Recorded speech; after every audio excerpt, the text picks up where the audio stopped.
In November 1977, the Glasgow punk band Johnny and the Self-Abusers died less than a year after they'd been formed, and on the day of the release of their only single. Out of the ashes of that band were born the band Simple Minds.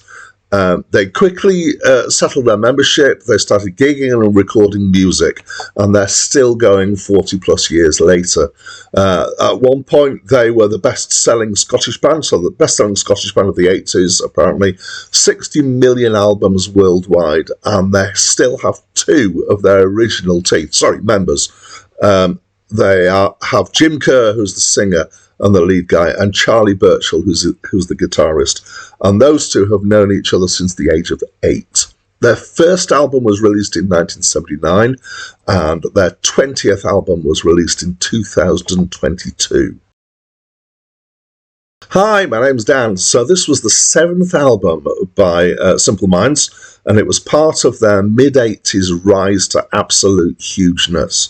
So there are a couple of tracks on here that I know, which are All the Things She Said and Alive and Kicking. They were both singles and pretty big hits. I've not heard the rest of the album before.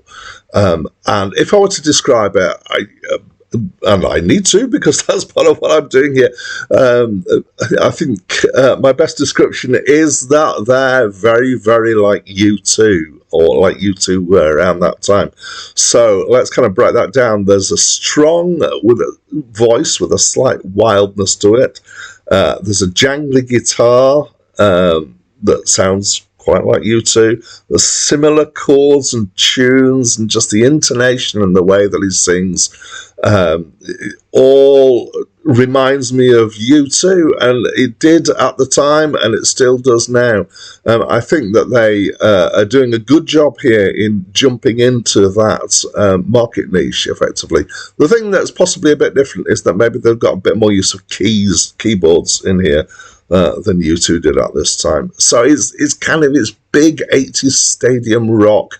It's medium paced, mostly. It's stuff that you belt out and the whole crowd can belt back at you. It's quite musically straightforward. And I have to say, I enjoyed it. I sang along a bit on the tracks that I knew. It gave me a bit of a lift. I enjoyed both listens. I listen often, listen twice. It's not hugely deep. It's not completely fluff. There is some interesting stuff in the lyrics, but mostly it's fairly straightforward. It is incredibly commercial in that it hit a market right at that point in time.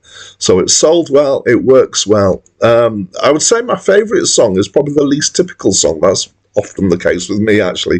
It's called Oh Jungle Land, and it's got a bit of a faster groove to it. It's it has a good beat and gets going. So I like this album. What do you think? Please talk to me through the comments box. That's it from me for now.